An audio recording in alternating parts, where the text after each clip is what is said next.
Hi guys, welcome back to my YouTube channel. My name is Dr. Geeteshwar Dewan and I am a third year MD Psychiatry Resident in Chandigarh. Today's video is very important.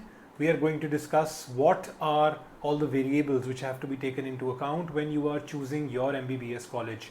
This is one of the most important decisions of your life, at least of your professional life, and this decision has to be taken with utmost care. We don't want to fall into the trap of what most people do and later on regret our decisions.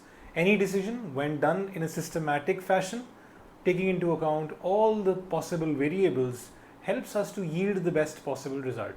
Though there is no absolute guarantee of any decision in life, but going on the right path towards taking that decision will at least reassure us that we have taken the decision after considering all the possible variables. So here we go. So guys, the most important part of this video is rule number 3.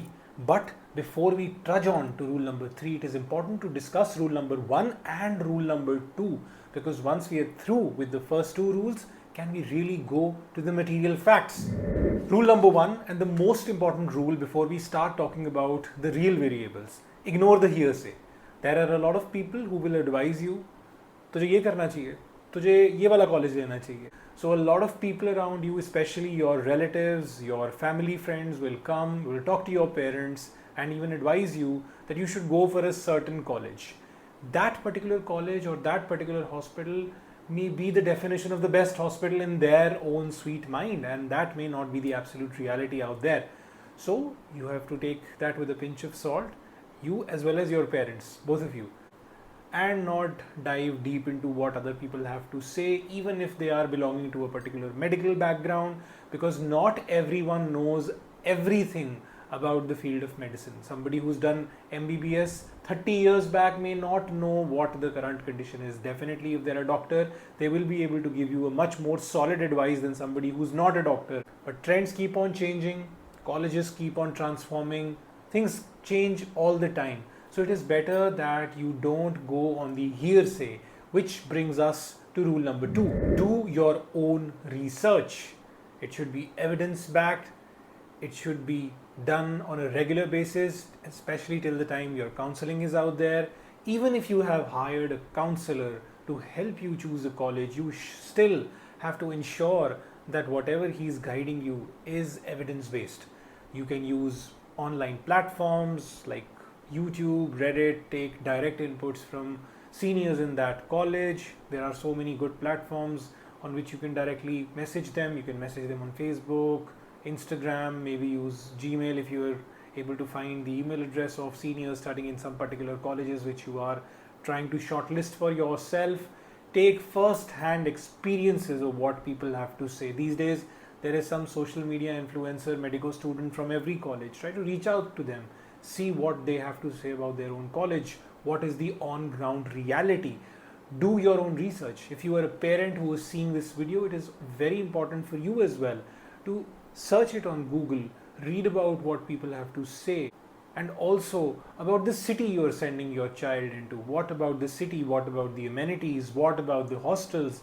What about the distance of the hostels from the college? So all of this research has to be done at your own end as well, especially if you've hired a third party to do it. So rule number 3, now we talk business. What all variables are important? First of all, whatever rankings you see online, most of that will not make absolute sense on ground. Those rankings depend on a lot of academic variables which may not directly impact the academics or the life of the student studying in that college. That has to do more with the formal system of how things are judged and given marks. So don't go on the online list of colleges how they are placed. Taking my personal opinion as well as the opinion of a lot of other people whom I have discussed this with, and as per my research, in fact I also went through a lot of material available on this particular topic on YouTube, MBBS is almost the same everywhere. This is true for majority of the government or private medical colleges out there. I am saying majority, not all. There are exceptions. But every okay to good college and even excellent college is giving the same platter to you in the form of MBBS. There might be a difference of 19 or 20. There might be a difference of exposure, which we'll talk about later in this video. But mostly the curriculum, how it is taught, mostly it is all the same. So academics wise, it is more on you, how you take it, how much you are willing to learn, how much you are willing to study than the college itself. Then what really is important? The state you're going into, does it have a bond or not? So if you go into a state where there is a post-MBBS bond of 3 years, 4 years, 5 years, 6 years, 7 years, it's kind of a trap. Try to go for the states which do not have bonds, like Chandigarh itself, or states which have bonds which are manageable, either duration-wise or cost-wise. So choose your state very wisely. The second most important point is that the institutional preference which is given to a lot of colleges which are falling under the university of a particular state is a very, very helpful point. So for example, if you've done your MBBS from Government Medical College, Patiala, you will have an institutional preference for your postgraduate seat, which is perhaps the most important point. MBBS to ho jati hai. You're able to do MBBS, but what after MBBS? You have to get a PG seat. And the PG examination is pretty ruthless. You have all doctors competing amongst their own selves. So it will be very important that you have a state which has substantial preference of their students for the PG seats, where the PG seats is to MBBS seats ratio, especially in the government sector, is good enough so that most of the students who in fact get into a government college having an institutional preference land up for a PG seat. More number of PG seats in that particular state, especially the government PG seats, more benefit you will have if you take a government college in that particular state, because you will get the institutional preference. Number 3, amenities. So more than what they're teaching you in the lecture theatre, it is important what kind of amenities you are getting. The lecture of anatomy will not change, but if the food in your plate, or the quality of the room which you get in the hostel, or the quality of your lecture theatre where you have to sit and listen to the lecture is poor, then you will get yourself into a trap.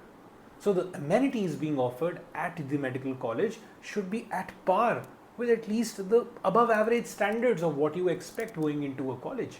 I understand a lot of government colleges are not very well kept because of the limited number of resources available, but choose a college which has good amenities for yourself. This is for all the parents as well who are watching this video. You're putting your child into a course of 5.5 years. It's a very long time. So the amenities have to be on fleek. Which takes us to the next most important point, is the location of your medical college. If given a chance, go for a medical college which is in the middle of the city. It will give you much more better patient exposure. It will allow you to breathe because you will be able to live your life as well and study as well, and you will be in the middle of everything. Colleges which are situated inside the city preferably not just have better patient load, but usually have a better incoming faculty, because people prefer to live in a city than in a peripheral area. That does not mean that peripheral colleges are bad and should not be taken, but in the order of preference, a college in the city will be much more helpful. But a college in a city like Delhi or in a city like Chandigarh, which will allow you either no bond or an institutional preference, will be even more better. But at the same point of time, if you are going into a state where there is a good institutional preference for post-graduation, and even if you are not going into a city, then take it. All these factors have to be taken with a pinch of salt. You cannot delineate them in a particular order. It has to be a very subjective decision, but all these factors play a very important role. The final point is your own comfort.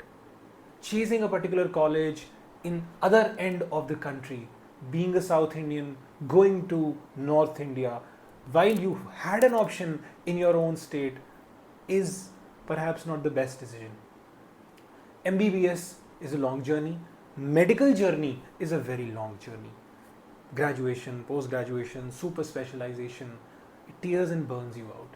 The more challenging you make it for your own self, the more trapped you will feel. If you're getting a good college in your state or around you in a similar culture, and that is probably at par or maybe tad less than a college you're getting at a different part of the country, where even getting to you logistically will be difficult for somebody like your parents or vice versa, then try to choose for that college which is around your vicinity, even if it is 2 points below what you expected.